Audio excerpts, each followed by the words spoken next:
there, this is Puka. So, for what I'd like to do to start off with drawings is I'd like to do this thing I call the sticks and noodles effect. Or not effect, sticks and noodles. It's where you start with like a stick figure and then you trace over them with some noodles to make the general shape of what you want for the body. Now, you don't have to use this. I just find it useful because it helps me to focus less on what I want the body to look like and more what it should look like, because it just helps me with like proportioning and all that jazz. I find it very useful. Now, one thing I can't stress enough is use a reference, because, for example, for her bubbles, I had to use a reference so that I could get that shape right. So, for God's sake, use a reference. Now, for her clothes, this was really fun for me to do. I always love putting clothing on characters and things like that because, like, well, you can do literally anything, and that's what gets fun. But I based her off of, like, an 80s rocker. Now, I know for some, the literally anything part of clothing can get kind of intimidating, but that's okay, because you just gotta take a deep breath, find something you like, and try and base it off of that. Oh, her head here, I didn't really like it that much, because it didn't really fit the rest of the drawing. It didn't, like, fit the tone, so I changed that later. Now, her color scheme, this is a fun story. I was going with yellow for a bit, and I was unhappy with the way it was coming out, but I kept pushing forward. I'm like, no, it's just the shape of the shirt. It's just the shape of the shirt.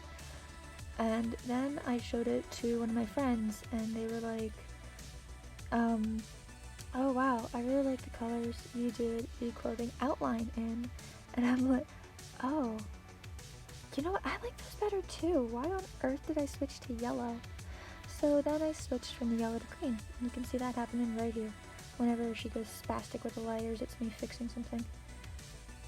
Now, for the final product, I just trace over all my past layers, and I take the parts that I like most from them, and I incorporate it in the final product.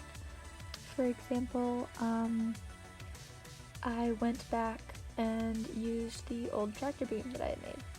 I had to clean it up a little bit at some point. I don't remember if I actually did that, but I did. And for the eyes, I tried using those. I really didn't like them, so I actually went back to a previous layer where I had made the eyes a whole lot better, and I'm just like, yeah, this is something I can do. So I did, and I always thought her hair kind of looked like Kim Possible, but I didn't care because I had already made it. I thought it looked fantastic. Yeah, I thought it looked fantastic. So I like her shirt because it's just like, aliens, and this might be an alien abduction. Who knows? So I thought that was fun. Oh, speaking of fun, I loved doing this part with the background and just throwing in all those circles. That was crazy fun for me. Like, I usually hate doing backgrounds, but when you can do this kind of like abstract thing and just have fun with it, it is so great. Like, my goodness. Oh, there go the stars. Alright, well, that's the final product. Thank you for watching. Have a wonderful day.